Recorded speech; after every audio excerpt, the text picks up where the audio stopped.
بمبئی سے تشریف لائے معزز مہمان حضرت مولانا زاہد قاسمی صاحب دامت برکاتہم العالیہ جو کارگزار محتمم ہیں جامعہ میں راج العلوم چیتا کیمپ کے، میں بڑے ادب کے ساتھ ان سے درخواست کروں گا۔ الحمدللہ وکفا وسلام علی عبادہ الذین اصطفى اما بعد فاعوذ باللہ من الشیطان الرجیم بسم اللہ الرحمن الرحیم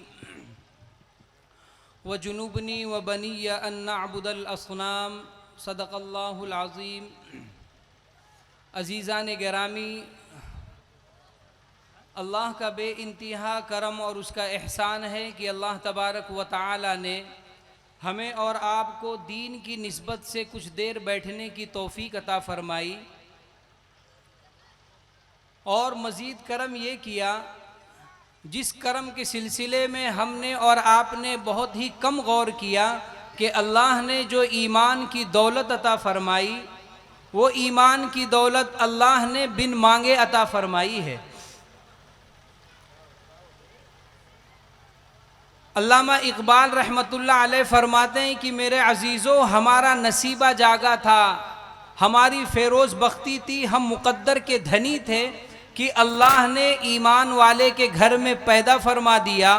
باپ نے مؤذن کو بلا لایا، داہنے کان میں اذان دلوائی، بائیں کان میں تکبیر کہلائی، اور دنیا والوں کو باور کرایا کہ لوگوں دیکھو آج سے یہ ایک اللہ کا جاننے والا ہے اور محمد عربی صلی اللہ علیہ وسلم کا ماننے والا ہے۔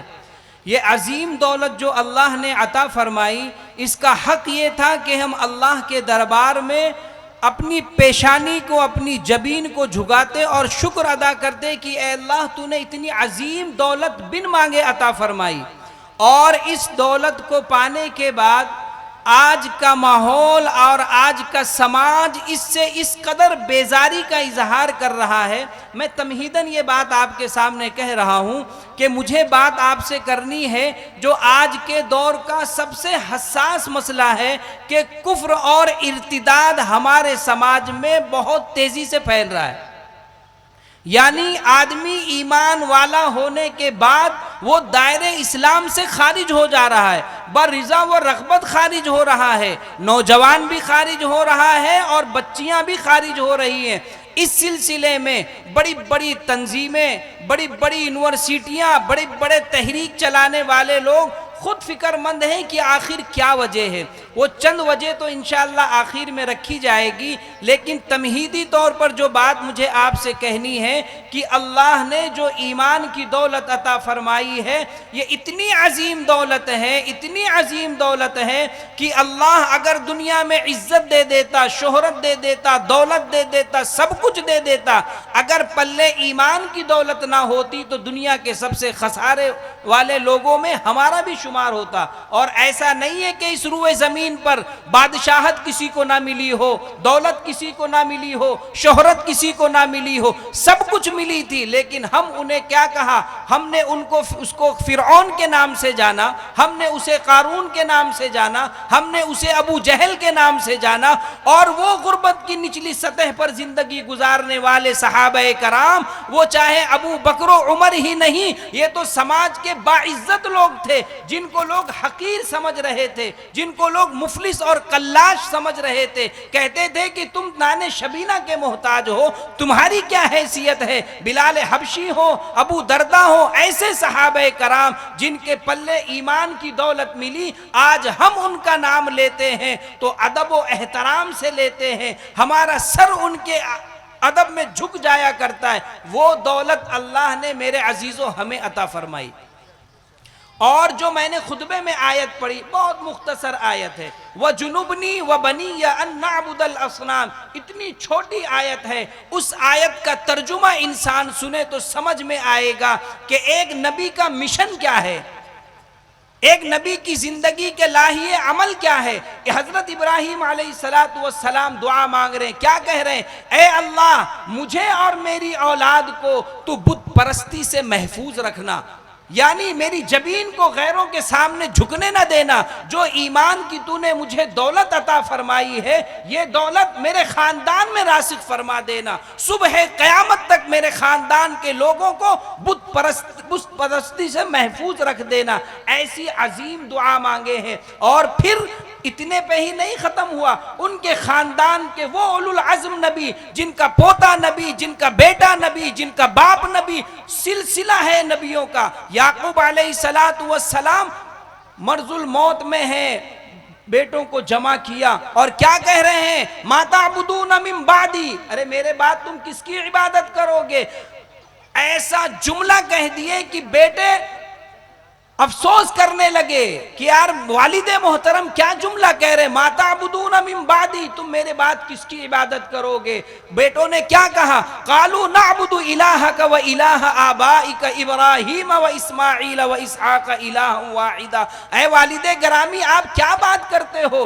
آپ ہم سے پوچھتے ہو کہ تم کس کی عبادت کرو گے؟ ہم اس رب کی عبادت کریں گے جس کے تم بھی پرستش کرتے ہو. تمہارے آباء و اجداد نے جن کو پوجا ہے، جو اسحاق کا بھی رب ہے، جو اسماعیل کا بھی رب ہے، جو یعقوب کا بھی رب ہے، اور سلسلہ وار گنا رہے ہیں اور کہتے ہیں کہ ہم انہی کی پرستش کرتے رہیں گے اور اسی پر ہم جیئیں گے اور مریں گے. ایک اولو العزم نبی ہے، اپنے اولادوں کے ایمان کی فکر کر رہا ہے کہ تم میرے بعد کس کی عبادت کرو گے. میرے عزیزوں، ہم نے اپنی اولادوں کے لیے اور اپنی اولادوں کی دنیا سنوارنے کے لیے سب کچھ کیا. اگر نہیں کیا تو ہم نے ایمان کی فکر نہیں کیے. یا یوسف علیہ السلام اللہ کے دربار میں درخواست کر رہے ہیں، کیا کہہ رہے ہیں؟ اے زمین و آسمان کے پیدا کرنے والے، اے میرے کام کو بنانے والے، اے اللہ تو مجھے اسلام پر موت دینا اور نیک لوگوں میں تو مجھے شامل کر دینا. یہ اللہ نے جو ایمان کی دولت عطا کی ہے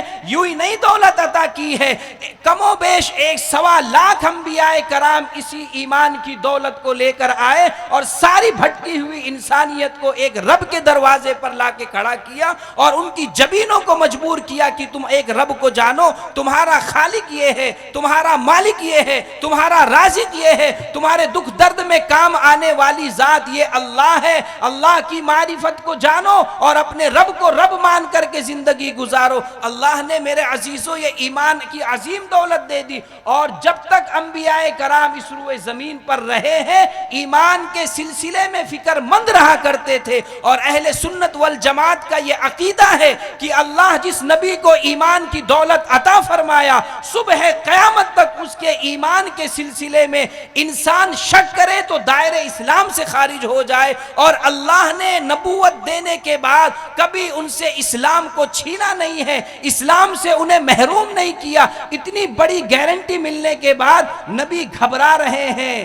اور حضرت ام سلمہ رضی اللہ تعالی عنہ سے پوچھا گیا کہ اے اماں آپ بتاؤ، نبی کے شب و حضر کو آپ دیکھتی ہو، آپ جانتی ہو، نبی کیا دعا مانگتے ہیں؟ اللہ کے نبی دعا مانگا کرتے تھے، یا مقلب القلوب ثبت قلبی علی دینک، اے دلوں کو پھیرنے والے میرے دل کو ایمان پر جما دینا، کہیں ایسا نہ ہو کہ میرے لیے کوئی ایسا شائبہ پایا جائے جو شرک کا شائبہ ہو. ایک نبی ہے، اولو العزم نبی ہے اور اپنے ایمان کے بچانے کے لیے دعا کر رہا ہے. اور جب نبی نے دعا مانگی اس کے بعد کے جو صحابہ کرام ہیں، اور صحابہ کرام خود فکر مند ہوا کرتے تھے اور تابعین بھی فکر مند ہوا کرتے تھے. حضرت سفیان ثوری رحمت اللہ علیہ کے بارے میں آتا ہے، آخر عمر ہے، بیمار ہے، مرض الموت میں مبتلا ہیں، رو رہے ہیں. لوگ آئے اور کہنے لگے کہ اے سفیان، کیا تم اپنے آپ کو گناہگار شمار کرتے ہو؟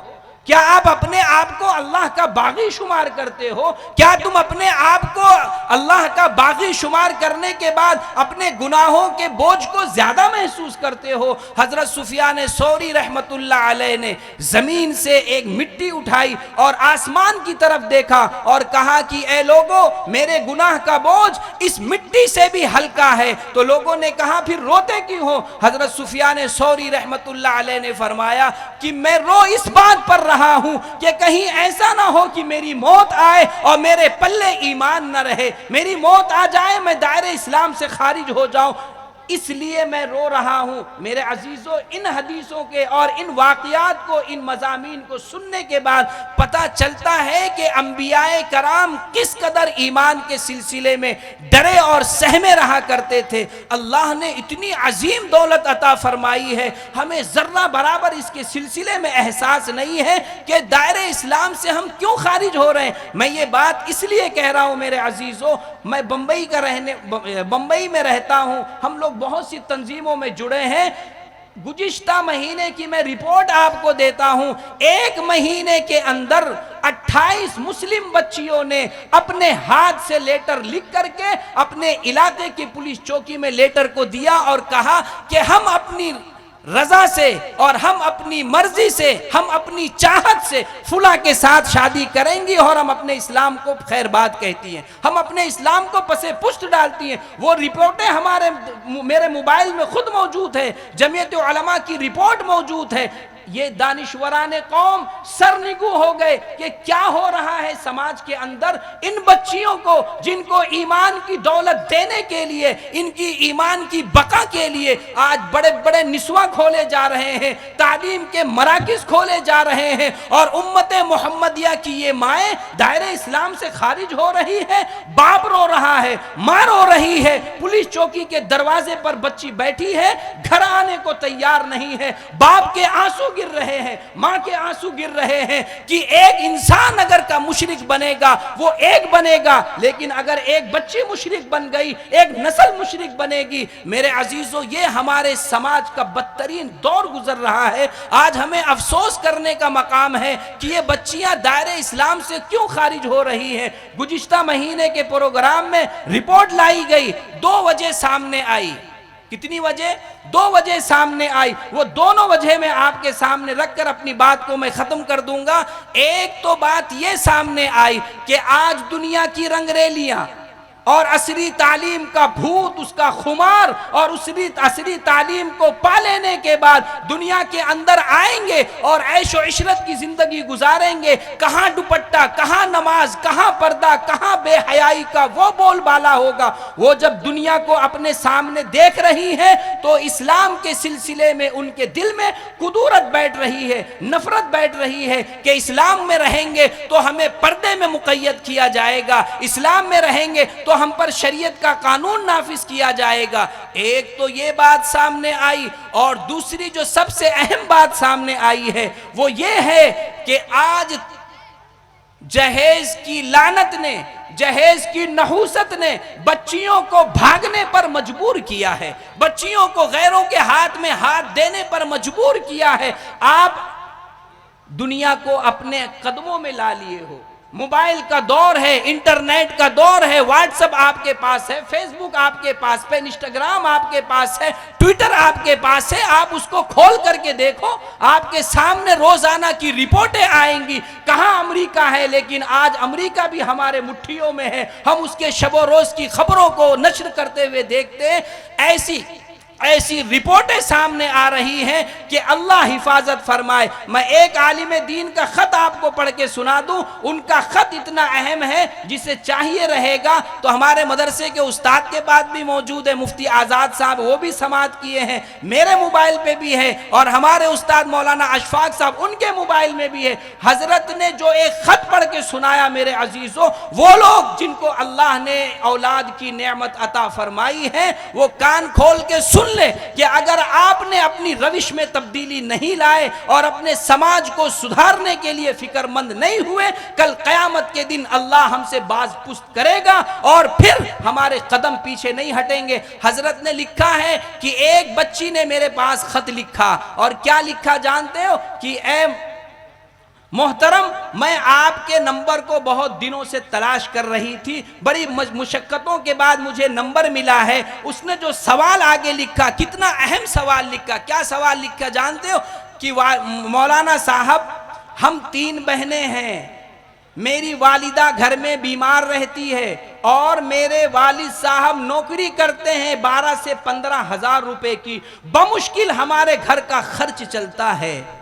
اور میں نے آج اپنے والد کو تہجد کے وقت میں یہ دعا کرتے سنی ہے. تہجد کے وقت میں باپ کیا دعا کر رہا ہے جانتے ہو؟ کہ اے بار الہا، اے میرے مالک، اے میرے خالق، یہ بچیاں جو تو نے مجھے ایمان کے ساتھ اور ایسی دولت تو نے مجھے عطا فرمائی تھی جو نعمت ہے، آج یہ اولادیں جو نعمت کی شکل میں میرے پاس تھی میرے لیے زحمت بن گئی ہیں. اے اللہ اس نعمت سے تو مجھے کب نجات دے گا؟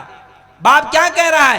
اے اللہ تو مجھے اس نعمت سے کب نجات دے گا؟ میں دنیا کے سماج کو برداشت کرنے کی طاقت نہیں رکھتا ہوں، میں ان کے جہیز کے انتظام کرنے کی طاقت نہیں رکھتا ہوں. میں 1,00,000 2,00,000 روپے کی بات تو چھوڑو، 10-5 لاکھ روپے اے اللہ کہاں سے لاؤں گا؟ اور ان کے ہاتھوں کو میں کیسے رنگوں گا؟ ان کی شادی بیاہ کا انتظام میں کیسے کروں گا؟ ایک باپ رات کی تاریکی میں اللہ سے مناجات کر رہا ہے اور اللہ آسمانی دنیا پر تشریف لا چکا ہے، اور باپ کہہ رہا ہے اے اللہ اس نعمت سے مجھے تو کب نجات عطا کرے گا؟ بچیاں چھوٹی ہوتی ہیں، بچیاں جب بڑھ جاتی ہیں تو ان کے ماں باپ کی محبت کا کوئی اندازہ نہیں لگا سکتا ہے. وہ بچیاں جو 18 اور 20 سال تک باپ کے گھر میں، ماں کے گھر میں رہی ہو، ایک بکرا پال لیا جائے، ذبح کرنے کے لیے آدمی پچھاڑے کھاتا ہو، وہ باپ سے جا کر کے پوچھو جو 18 سال جس بچی کو پالا ہو غیروں کے ہاتھ میں دینے کے لیے تیار بیٹھا ہے، لیکن اس کے پاس جہیز کا انتظام نہیں ہے. بیٹی نے خط میں لکھا کہ مولانا صاحب جب باپ اپنی اولاد کو نعمت کو زحمت سمجھنے لگے، کیا ایسے موقع پر ہمیں شریعت خودکشی کرنے کی اجازت نہیں دیتی ہے؟ اندازہ کرو کہ کیا بیٹی کہہ رہی ہے کہ جو باپ اپنی اولاد کو نعمت کے جگہ پر زحمت بنائے، مصیبت بنا رہا ہو، کیا ایسے موقع پر ہمیں شریعت خودکشی کرنے کی اجازت نہیں دیتی؟ یہ میرے عزیزو آج ہمارے سماج کا حال ہے. اور ابھی لکھنؤ کی رپورٹ آئی تھی، گھر کے دروازے پر بارات آ چکی ہے، لڑکی کو بناؤ سنگار کیا جا رہا ہے، باپ غسل خانے میں گیا ہے، 15 منٹ ہو گئے اس کا دروازہ توڑا گیا، باپ اندر لٹکا ہوا ہے اور سوسائٹی کی پرچی پر لکھا ہوا ہے کہ جو مہمان میرے دروازے پر آ رہے ہیں میں ان کے ضیافت کے لیے، میں ان کے تکریم کے لیے میرے پاس کوئی اثاثہ نہیں ہے، میرے پاس کوئی پیسہ نہیں ہے کہ میں ان کے لیے ان کے 2 وقت کے کھانے کا نظم کر دوں. بچی بناؤ سنگار میں مصروف ہے اور باپ خودکشی کیا ہوا ہے. میرے عزیزو یہ ہمارا سماج کس حد تک گر چکا ہے کہ آج مسلمان بچیوں کو ہم نے مجبور کیا ہے کہ وہ دائرہ اسلام سے خارج ہو جائیں. اور میں بتا دوں آپ کو اس علاقے میں بھائی ہم بھی بہرائچی کے رہنے والے، ہم نے سنا 8 لاکھ 9 لاکھ روپے کی شادیاں ہو رہی ہے. ایک بچی کو دیکھنے کے لیے 3 دفعہ 4 دفعہ کی مجلس لگ رہی ہے. لوگ آتے ہیں جاتے ہیں، اس کے اعضاء و جوارے کو دیکھتے ہیں، اس کو چلا کر کے دیکھتے ہیں، اس کو بیٹھا کر کے دیکھتے ہیں، اور سب کچھ ہو جانے کے بعد ایک وقت ایسا آتا ہے کہ عہد و پیمان ہوتا ہے اور لین دین ہوتا ہے. آخر میں جب یہ بات آتی ہے کہ ہم یہ سب نہیں دے پائیں گے تو پھر رشتہ کینسل ہو جاتا ہے. میرے عزیزوں اس بچی سے پوچھو جس کو تم نے بے پردہ ہو کر کے دیکھا ہے، تم نے اپنے سماج کی عورتوں کو بلا کر کے اس کو سامنے کھڑا کر کے دکھلایا ہے اور اس کے نشے و فراز کو تم نے دیکھا ہے، اور پھر جب تمہیں رشتہ نہیں کرنا تھا تو تم نے جہیز کا معاملہ نہیں سامنے لایا، اس بچی کو تم نے عیب دار بنا دیا، اس بچی کو تم نے ایسا نقصدار بنا دیا کہ اب وہ چیزیں جب سماج میں گردش کرتی ہے تو اس بچی سے جا کر کے پوچھو کہ جو رات کی تنہائی میں رو رہی ہوگی، اس کا ایک ایک آنسو اللہ کے دربار میں گر رہا ہوگا،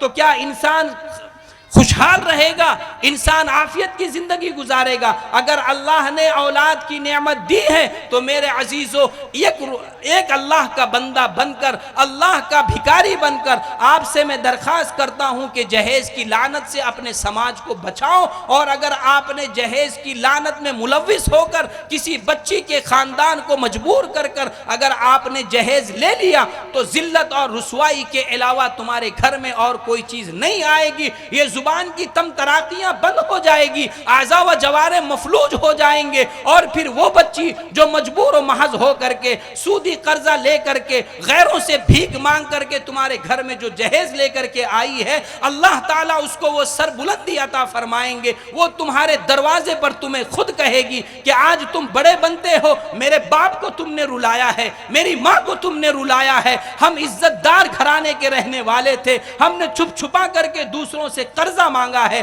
قرضہ نہیں دے پائے تھے، ہم نے بھیک مانگی ہے کہ لوگوں میرے قرضوں کو معاف کر دو، آج تم بڑی بڑی باتیں کر دو۔ میرے عزیزو، اللہ نے اس روئے زمین کو درس عبرت بھی بنایا ہے، سبق کا مقام بھی بنایا ہے۔ اگر ہم نے اپنی روش کے اندر تبدیلی نہیں لائے تو یہ بچیاں اگر مرتد ہوتی رہی تو میرے عزیزو کل قیامت کے دن اللہ ہم سے سوال کرے گا، اور پھر اس جواب کو ہم نہیں دے پائیں گے۔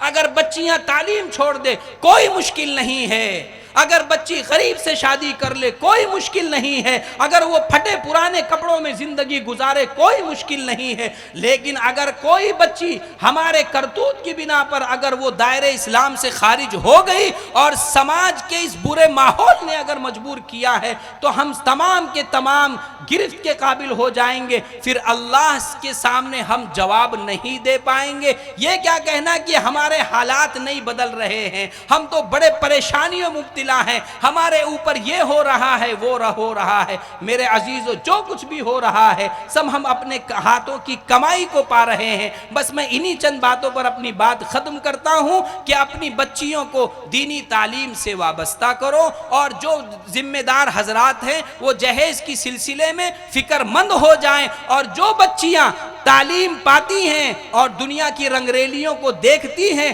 اور اس کی رنگریلیوں میں بہنے کی کوشش کرتی ہیں، تو میری ان ماؤں سے درخواست ہے، ان بہنوں سے درخواست ہے کہ آپ اپنے صحابیات کے واقعات کو پڑھیں کہ کیسی زندگی تھی ان کی۔ انہوں نے ایمان کو اپنا سب کچھ بنایا تھا، ایمان کو اپنا ایسا جزء لا ينفك بنایا تھا کہ اس کے علاوہ ان کی زندگی کا گزارا مشکل تھا۔ حضرت ام سلمہ رضی اللہ تعالی عنہا جو آپ صلی اللہ علیہ وسلم کی ازواج بنی ہیں، ہماری ماں ہیں، ان کے بارے میں آتا ہے کہ ایک زمانہ ان پر ایسا آیا تھا کہ شوہر اسلام قبول کیا، مدینہ ہجرت کرنے لگے، حالات کتنے دگرگوں ہو گئے جانتے ہو؟ مکہ والے گھر سے باہر آ گئے اور کہا کہ اے ابو سلمہ سنو، یہ تم جو بچی لے جا رہے ہو یہ ہمارے قبیلے کی بچی ہے، اگر تم جانا چاہتے ہو تو اکیلے جاؤ، اگر تم جانا چاہتے ہو تو اکیلے جاؤ۔ ابو سلمہ چلے گئے، ام سلمہ وہاں موجود ہیں،